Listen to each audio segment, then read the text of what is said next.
Hey guys, I'm Liam from Bilgola Guitars. We're going to be doing something a little bit different today. So usually I build guitars from scratch, custom guitars.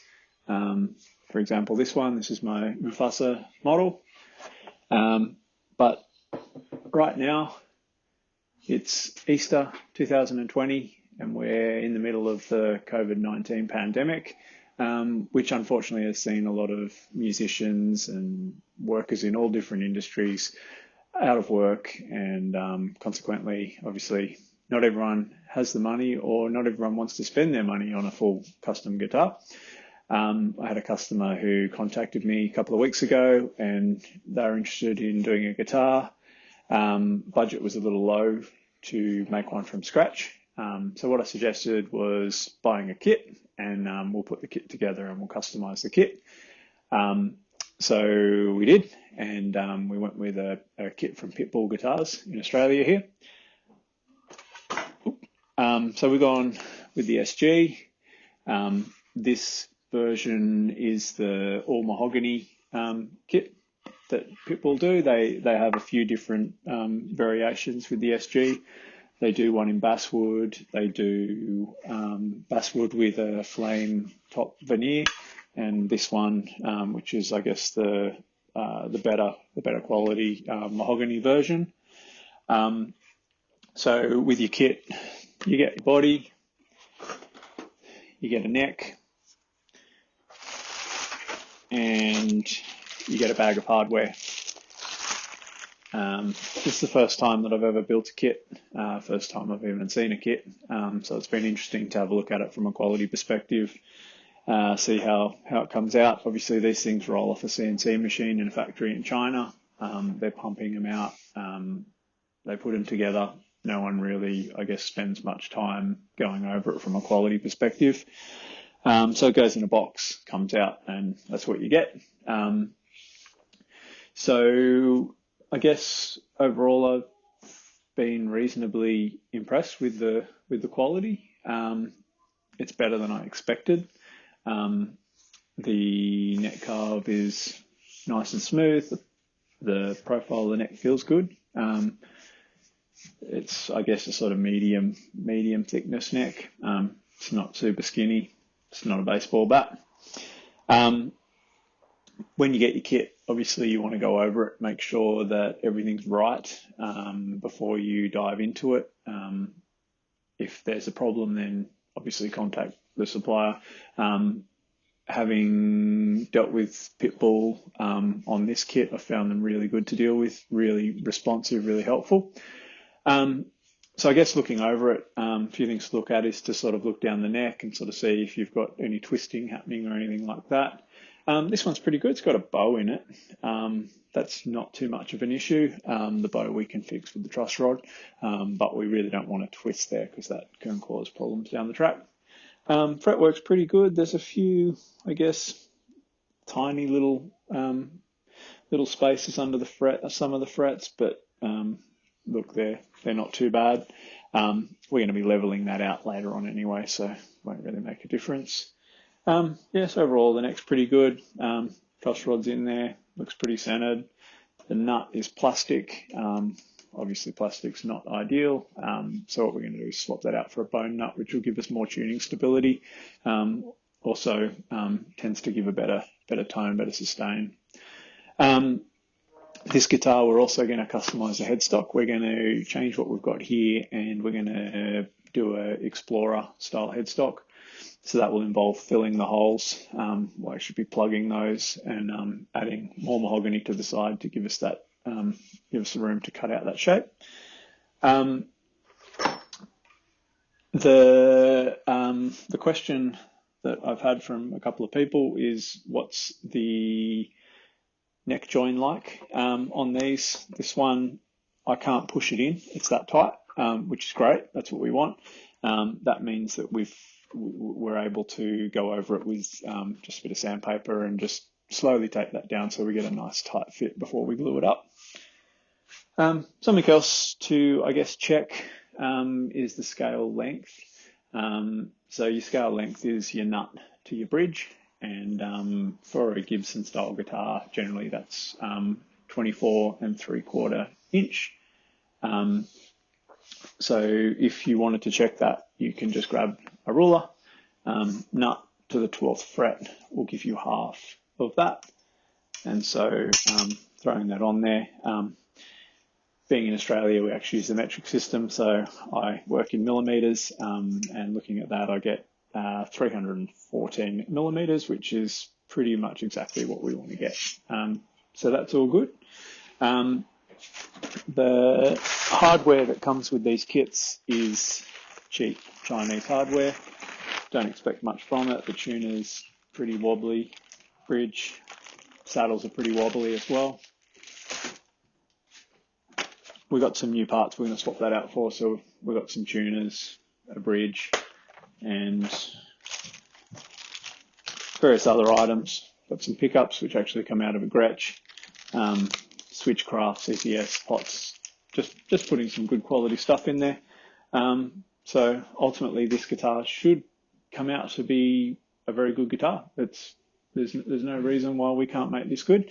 All right, so we're going to get stuck into it. Another thing just to go over, the controls on this one have 4 pots, so 2 volume, 2 tone, selector, switch, and jack. We're actually going to change that on this one. We're going to have 3 pots, so we'll have 2 volumes and a master tone.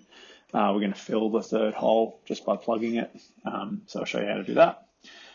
It's also quite thin on top, so I may reinforce around the jack area just so that no one trips over a lead and rips a hole in the guitar. That would not be something we want. All right, we'll get stuck into it. I ain't saying you was wrong, or that you didn't really care. We've been drinking up blood now, brother, they've been this is what we're going to use to route the shape of the headstock on it. So I've basically got a piece of paper that I've cut into the shape I want for the headstock, and I've got some 6mm MDF which I'm going to trace it onto. So basically what we're going to do is we're just going to trace the outline onto here, and then we'll cut this out on the bandsaw. If you don't have a bandsaw, you can easily just do it with a jigsaw, or you could even do it just with a coping saw or something. Did you say that we belong? Did you say that we belong? Oh, that this world it isn't fair. This world ain't fair. Did you maybe try and blame another? Did you forget to share?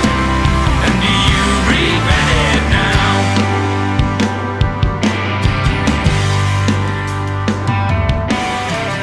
Okay, so we've got the headstock template all ready to go. Putting that on here, you can see just how much we're going to have to change the headstock.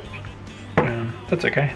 We'll just basically cut a straight line here to give us a good gluing surface, and then we're going to glue some extra timber on. That's no different to a Les Paul or anything like that. Any sort of laminated neck that has a extra ears glued onto the headstock, so I'm not too concerned from a structural point of view. That'll be fine.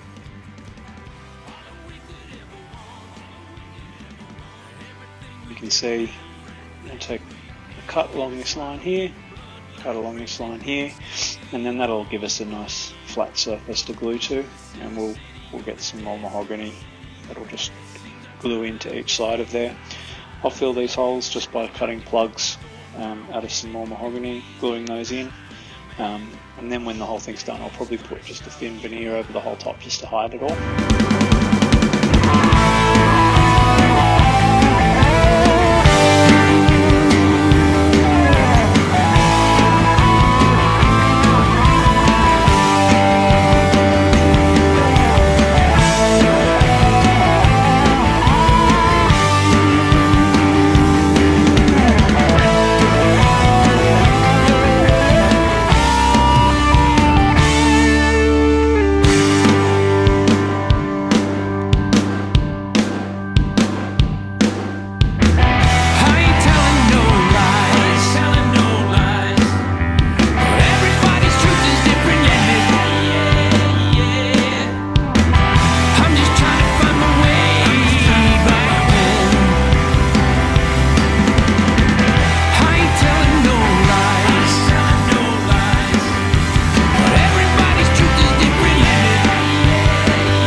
Okay, so what I've just done there is I've just jointed some scrap mahogany that I had. I always keep all these little bits and pieces because you never know when you'll need them. So basically, two jointed surfaces gives us a nice glue joint. We'll go there and there, and I'm just going to glue that using Titebond. I use Titebond pretty much for everything. It's a tried and tested glue. I also use epoxy occasionally, but mostly Titebond, and Titebond will be fine for this application. So I might just cut this down a little bit just to give me a better clamping, because the surface isn't good for a clamp. And then I'm going to glue that up.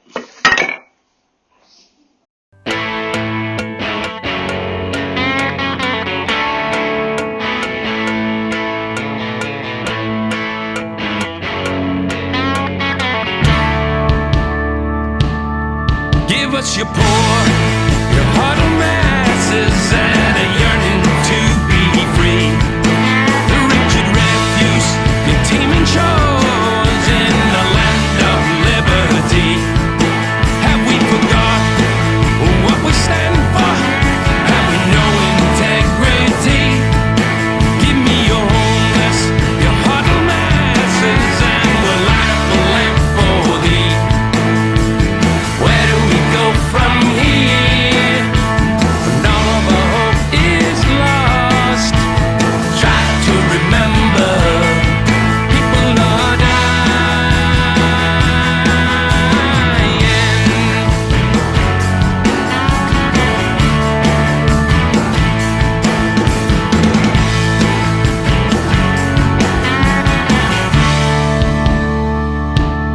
Some say the meek inherit nothing. Well, I don't believe that's true.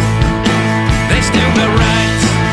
There's a higher power protecting them from you. If we banish them, then we condemn ourselves. Have we totally lost our minds? Everyone's welcome. We all are welcome. That should be our battle cry. Where do we go from I've just come here? across the first abnormality, I guess, of this kit. Generally, when we build a two-piece body like this, you can see there's a glue line runs down here. That glue line you would typically put as the center line of the guitar. However, on this guitar, that's not the center line.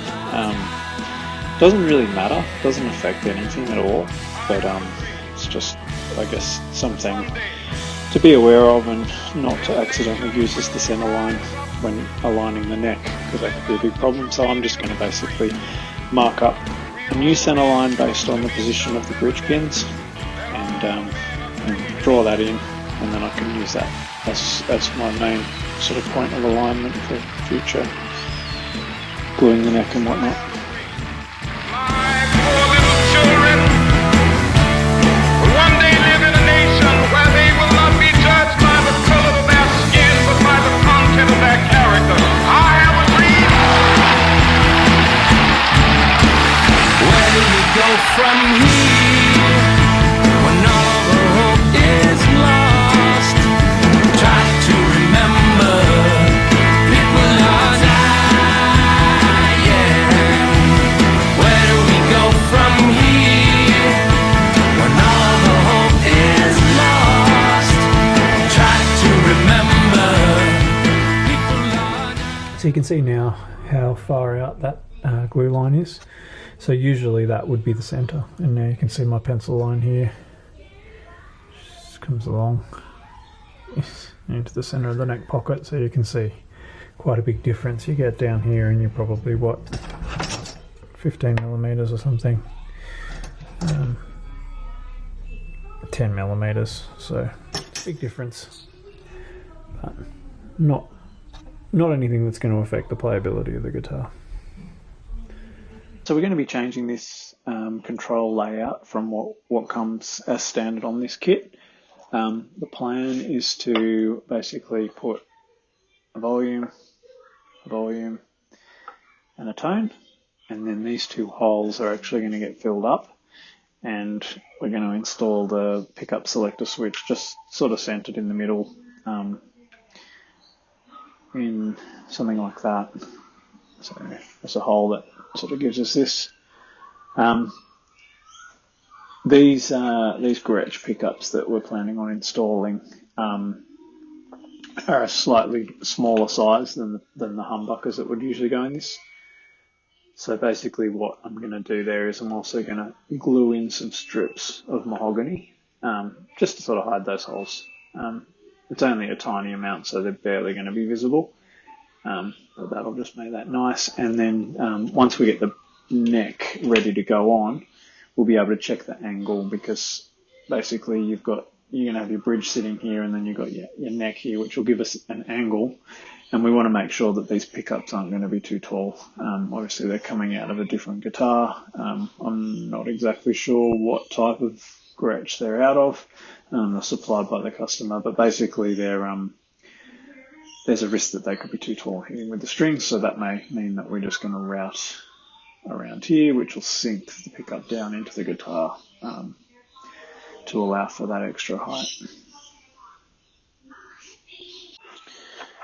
Alright, so we've got our plugs that we've cut already, and they're going to just go in these holes. So basically I'll be pushing them in there and gluing them in, and then we'll cut them off flush afterwards.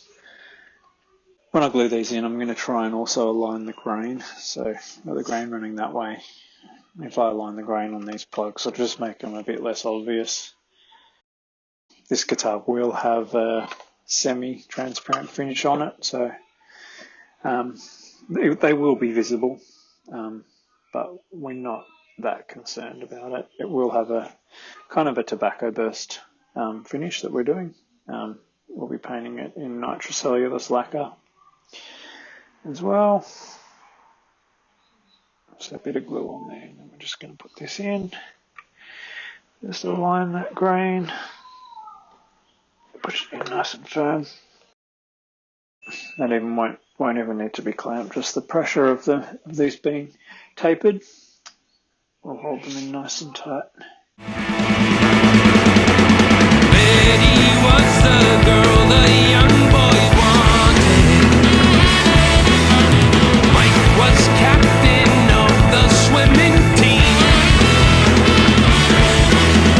Her dad was never around, his mom was just an alcoholic.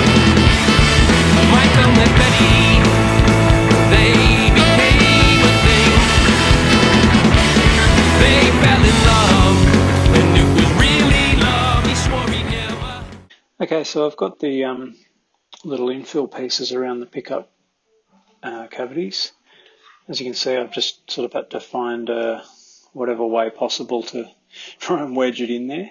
Those little yellow wedges are tiling wedges. I've got a whole box of them. They're available from the hardware store.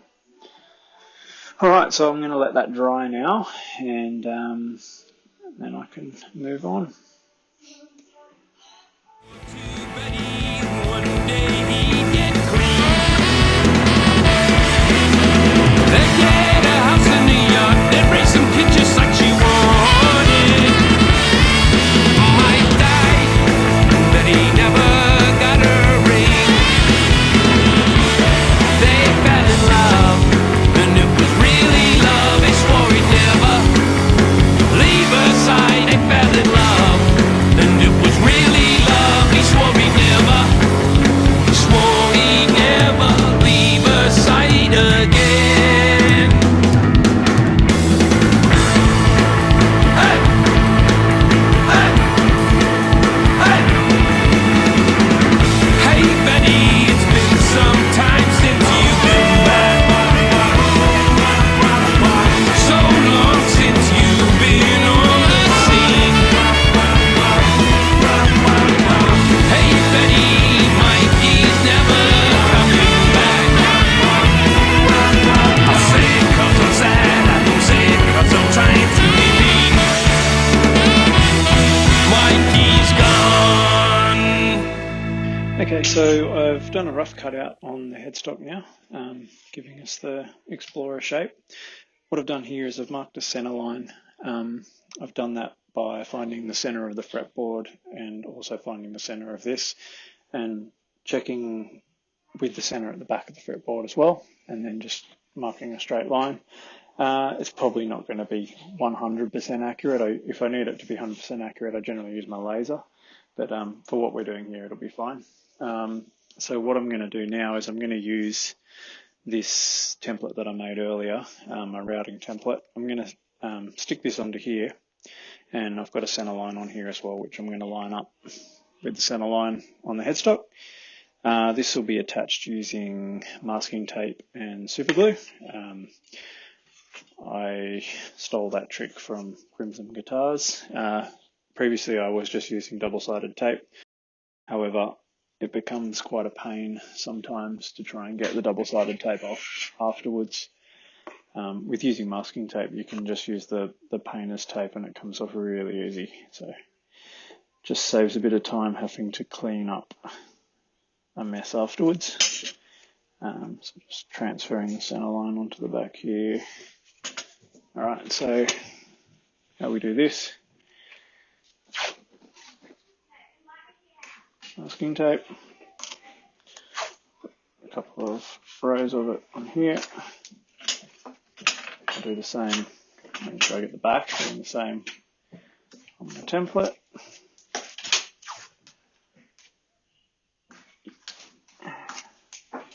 And then just some super glue.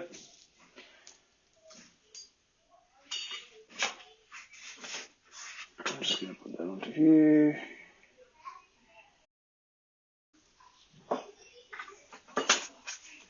You do have a little bit of time with super glue. It's not as quick as you may remember from your childhood.